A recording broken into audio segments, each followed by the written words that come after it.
Chicken মালাই কোপ্তাটা বানিয়ে আমি অনেক প্রশংসা পেয়েছিলাম, তাই ভাবলাম আপনাদের সাথেও এটার রেসিপিটা শেয়ার করি। তো চলুন দেখে নেওয়া যাক।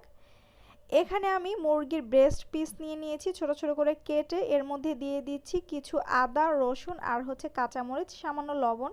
আমি ব্লেন্ড করে নিয়েছি, তো দেখুন কেমন হয়েছে ব্লেন্ড করার পরে চিকেনটা। এরপর এখানে আদা, রসুন আর পেঁয়াজ কুচি ব্লেন্ড করে নিচ্ছি। এটা পরবর্তীতে রান্নায় লাগবে, সেটা তো অবশ্যই দেখাবো। তো এই তো আমার মশলাটাও ব্লেন্ড করা হয়ে গেল। তো ব্লেন্ড করে রাখা চিকেনের মধ্যে আমি দিয়ে দিলাম সয়াবিন তেল। সয়াবিন তেল দিয়ে চিকেনটা একটু মেখে নিচ্ছি। এখন এরকম বল বল বানিয়ে নিচ্ছি, এটাকে ভেজে নিব। আর ভাজতে হবে লো হিটে, তাতে করে চিকেনের ভেতরটা আর কাঁচা থাকবে না। তো আমার চিকেন বলগুলো গোল্ডেন করে ভাজা হয়ে গেছে। এখন আমি তেলের মধ্যে দিয়ে দিচ্ছি তেজপাতা, এলাচ, দারচিনি, পেঁয়াজ আর হচ্ছে টমেটো।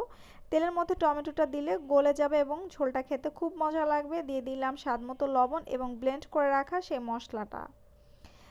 এখন আমি দিয়ে দিলাম এটার মধ্যে জিরার গুঁড়া সামান্য পরিমাণে দিচ্ছি, দিয়ে দিচ্ছি সামান্য পরিমাণে মরিচের গুঁড়া, একটু নেড়ে চেড়ে দিলাম।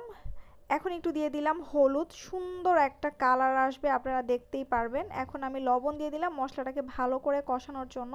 মশলাটাকে খুব সুন্দর করে কষিয়ে নিতে হবে। এখন আমি গুঁড়া দুধের মধ্যে পানি দিয়ে গুলিয়ে নিচ্ছি।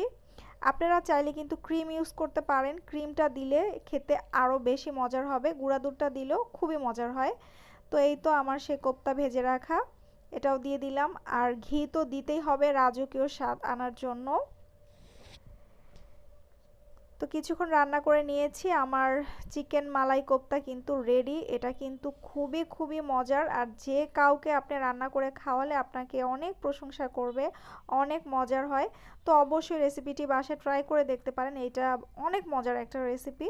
আর আপনাদের কাছে কেমন লাগলো অবশ্যই আমাকে কমেন্টস করে জানাবেন, আমার পেজটি ফলো করে রাখবেন। অসংখ্য ধন্যবাদ।